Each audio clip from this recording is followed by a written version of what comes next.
Welcome to Hormone Health for Real Life. We're Jennah and Jen, and we are so glad you're here. If you've been searching for answers, looking for hope, or wondering why your body isn't responding the way it used to, you're in the right place. We believe our bodies are designed to heal. Remember that this podcast is for educational purposes only and should not replace professional medical advice. Now let's dive into today's episode. Welcome, friends. We are so excited to have you join us on today's episode. We are going to talk about why so many women feel tired but wired right now. Does this relate to you? It completely relates to me. I have felt this so much, and the more women that I have talked to, the more I'm realizing that they are saying the same things. I honestly have said some version of all of these things. I'm exhausted, but I still can't relax. I'm tired all day. But why in the world does my brain turn on at night? Or something like everyone is finally in bed and the house is quiet and now I'm wide awake. Sometimes as a mom, maybe that's not so bad to get that last load of dishes in or pick up the shoes out of the middle of the floor. But it stinks when you're laying in bed, staring at the ceiling, wide awake. My mind is racing, and then I remember everything that I forgot to do that day. Then, of course, I start feeling anxious for no reason.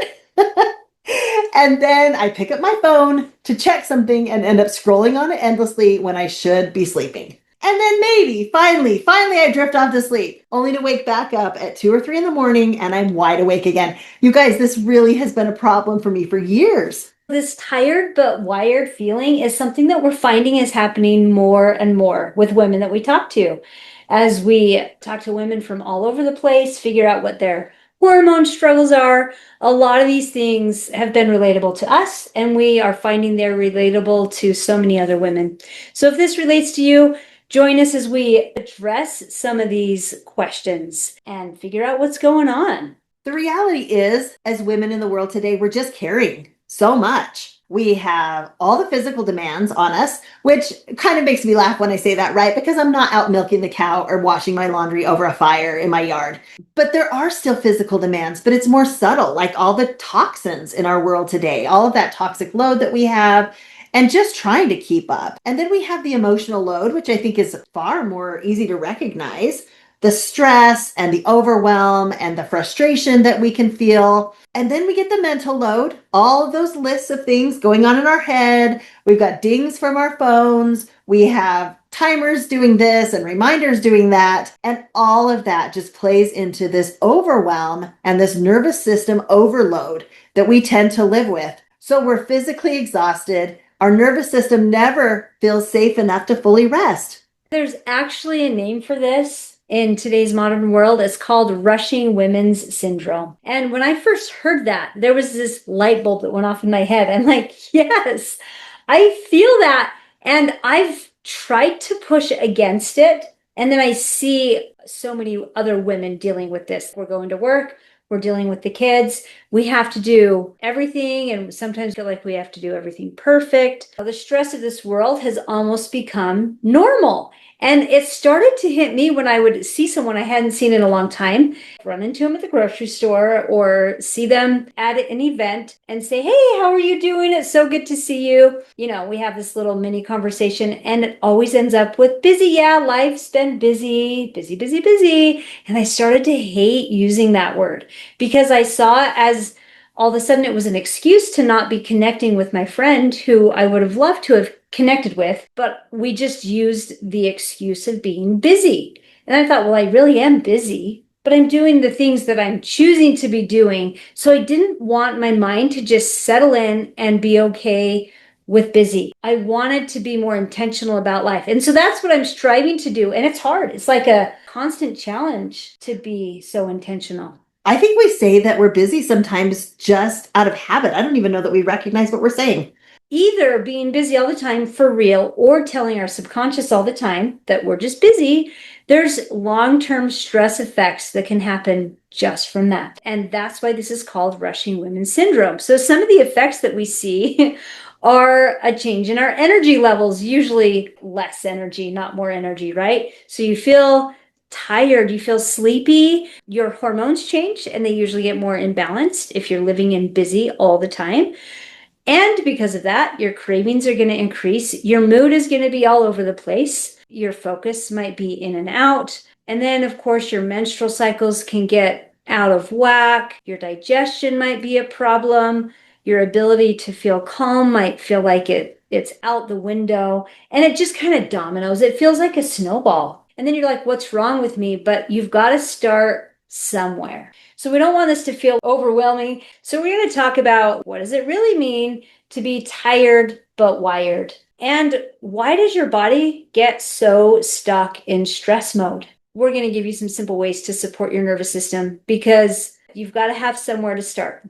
I remember thinking the older I got, the more I would have it all figured out and that life would start to get easier. And then by the time I was in my 40s, I had teenagers. They were doing things for themselves. I wasn't really in the trenches with the toddlers and the babies anymore. But I noticed that the opposite was happening. I started feeling like I was so much more sensitive and asking myself, like, why am I not handling things as well? I used to be able to handle things way better than now. What's going on? And then why does everything feel so much harder when everything in my life actually looks like it should be getting easier? And I didn't know. I didn't know what the answer was. I just felt like I was weak and I was in overwhelm and overload all the time, and I didn't know what to do. And so once I finally realized what was happening, then I could do some things to reverse that and to calm that. Because as women, we're not weak. We're just simply overloaded. We just haven't learned how to turn that switch off, to tell our nervous system that we are safe and that it's okay. And that understanding truly does change everything. Cortisol, it's a hormone in our body that we're supposed to have. It's not the villain. It's not the bad guy. We couldn't function without cortisol. Cortisol is what helps us wake up in the morning. It helps us respond to stress. It helps regulate our blood sugar. It helps us stay alert during the day and just function. So without cortisol, we'd be in a really, really big mess. But what happens is our cortisol gets all out of whack. It's just dysregulated. It should be high in the morning to wake us up. It should kick in about 4, 5, 6 a.m., which wakes us up, it gets us out of bed, and then it gradually starts to lower throughout the day so that by nighttime it's low and we can sleep. That's not really what's happening for a lot of us. And I know that that's not what was happening for me, which is why I had insomnia for over 5 years, because my cortisol cycle was completely backwards. We just need to give ourselves a break. We just need to stop and take some deep breaths and realize that we have choices, we have good decisions to make that are going to help regulate that cortisol and get us in a better place. I was starting to have so many symptoms of this. My body really was just saying, I can't keep up anymore. But I wasn't hearing what it was saying. What I was seeing was just extreme fatigue, brain fog, emotional overwhelm, anxiety, and then just so much exhaustion. No matter what I did, no matter how long I rested, I was just exhausted. And I just kept telling myself, if I just had more discipline, if I just had more motivation, if I could just get this figured out, if I could just work a little bit harder, then this would all be better. But honestly, those are the things that dysregulate our nervous system even more. Those are the times when we need to take a step back, take those deep breaths, and calm down and tell our nervous system that we're safe. We're going to talk about some hidden stressors and help you see that you can do something about these hidden stressors. So hidden stressor number 1 is overstimulation. You name it, and it might be overstimulating you. Your kids, your phone, your computer, your job. The noise level in this world is very high, and we have to make a conscious choice to shut off the noise. How easy is it to wake up first thing in the morning and reach for your phone? And it might be to turn off the alarm. It might be to look at the time. If it's for any of those, fine. Like, turn off your alarm. And we encourage you to just put the phone down and let your brain think. Let it be. Don't be overstimulated from the get-go of your day. Make a choice from the very beginning to put that phone down, because that is the source of a lot of our overstimulation. Because on there you've got text, email, social media, noise, news, schedules, appointments, school demands, work demands, grocery lists. I've fallen into this trap where I've reached for my phone and the first thing I do is go to a little word game that is supposed to be good for my brain or turn on Facebook, even worse, or look at any text that may have come through. And I realized that it just does not do me any favors. There's a powerful time, you guys, right first thing in the morning, right when you wake up, where your brain waves are not in delta anymore, which is when you're sleeping. And they're also not in alpha yet, which is high brainwave activity. You're actively thinking and doing things. Your brainwaves are in kind of a slower brainwave pattern called beta.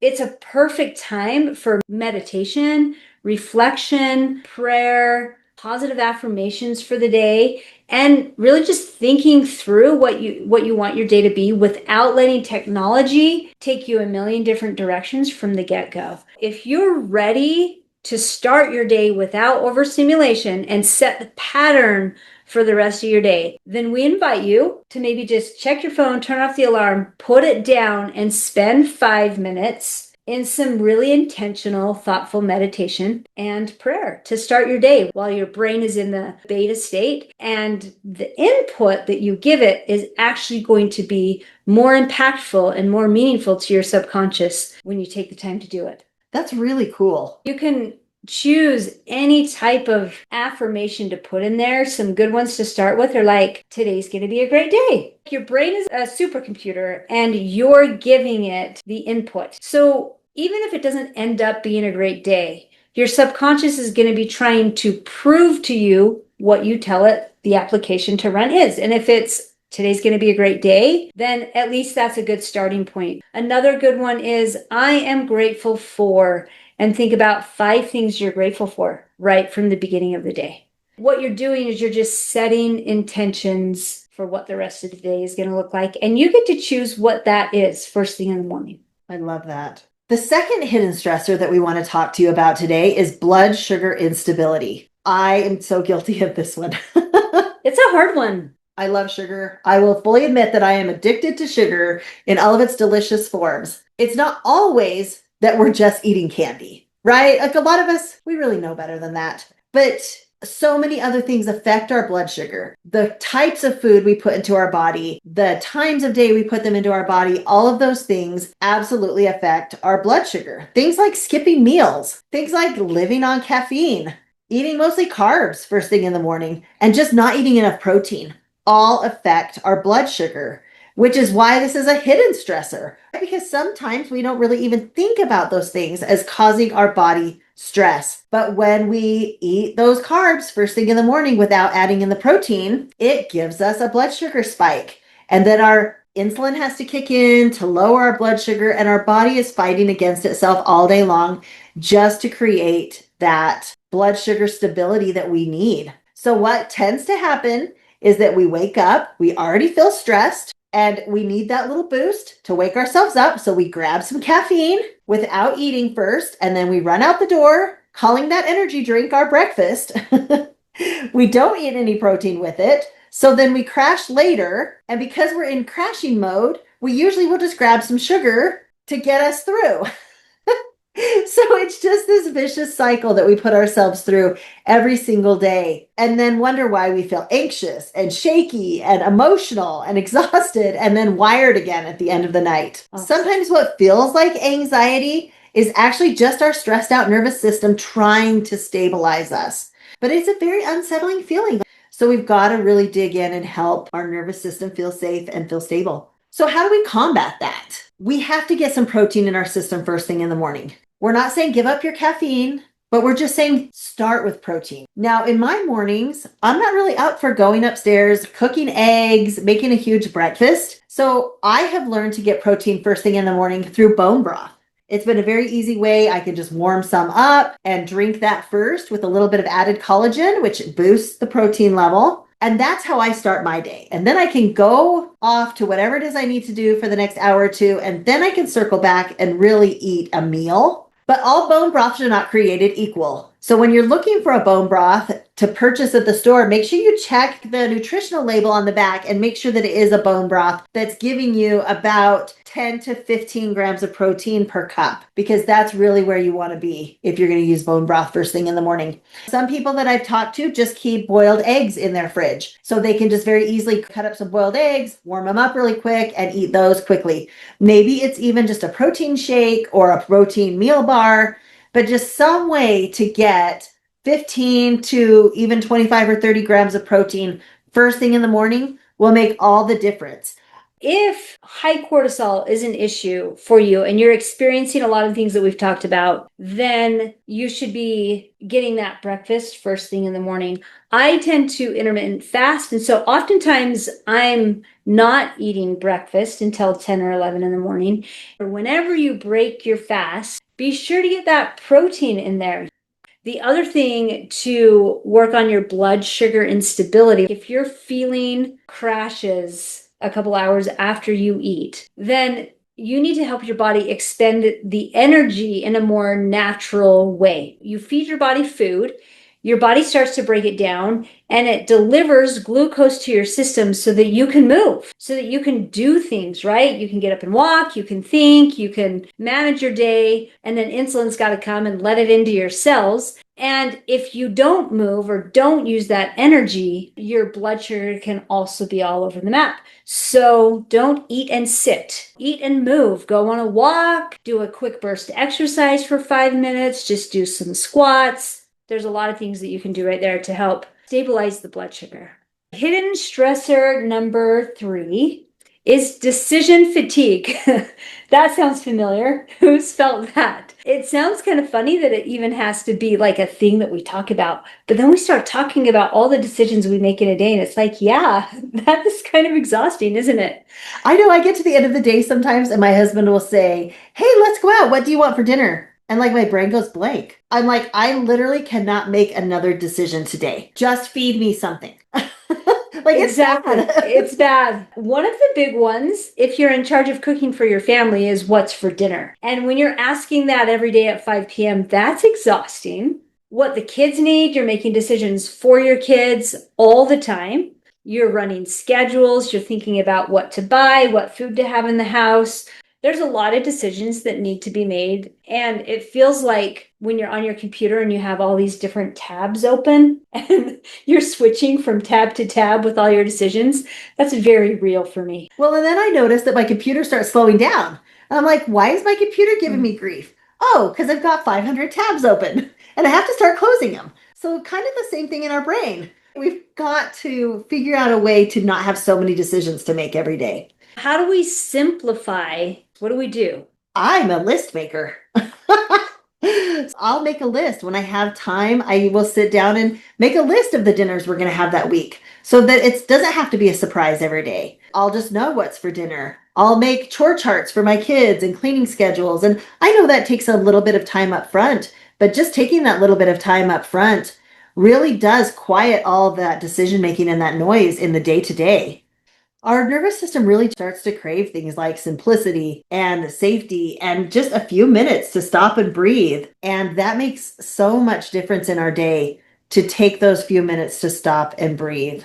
We have something called 6 basics, and I really fall back on the basics a lot. And one of them, when my brain is just feeling overwhelmed with decision overwhelm, is stepping outside in bare feet on the grass and taking some deep breaths and taking a drink of water with me, getting some sunshine, kind of all at the same time. I'm like, am I worth it? Is the rest of my day worth it to just take 5 minutes for myself and reset everything? And it is a nice little nervous system reset. I was doing that yesterday, and my son, when I walked back in the house, he was like, "Why are you just standing out there?" I'm like, because I just really needed some time to take some deep breaths, get my feet in the grass, enjoy being outside. For just that few minutes, it makes all the difference.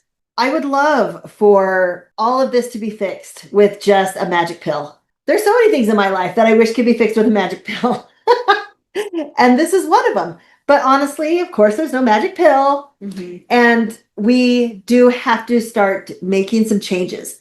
But the beauty that I have found about helping calm my nervous system and reset is that they're very small changes. I'm not overhauling my whole life. If I were overhauling my whole life, it would be causing me more stress and it would be going against what I'm trying to do. But just some very, very simple things like just eating meals at regular times, making sure I have enough protein in my meal.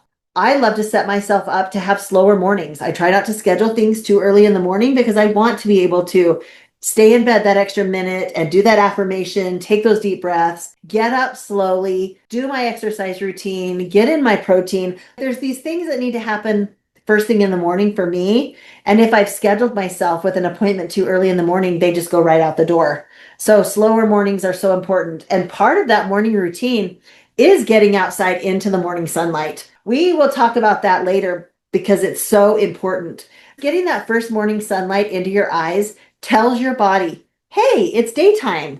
Cortisol, you should be doing your thing right now. So that 6 to 8 hours later, it will tell the cortisol, start calming down because it's going to be time to sleep soon. It's pretty amazing what a little bit of morning sunlight in your eyes will do for you. Some simple things that fall back into our 6 basics that we'll talk about later are being hydrated, properly hydrated and not letting ourselves get dehydrated.